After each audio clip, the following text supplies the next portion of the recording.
Hey guys, so welcome back to the channel. In this tech tutorial video we're going to show you how you can duplicate a page in your documents and notebooks on Goodnotes. So let us guide you through this. So I guess there are two ways how you can do this.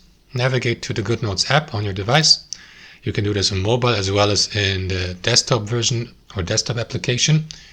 So guys, here in your document or notebook, you may, for example, add a new blank page by clicking into this plus button in top right and select or choose to add the page before, after, or as a last page here.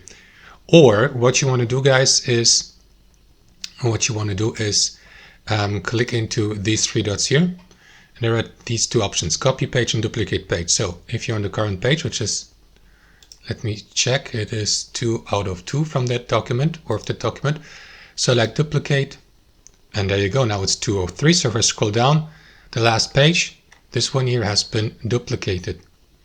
That's how it works, guys. Thanks for watching. Hope you enjoyed it, got some value from it, and we'll see you next time on our channel.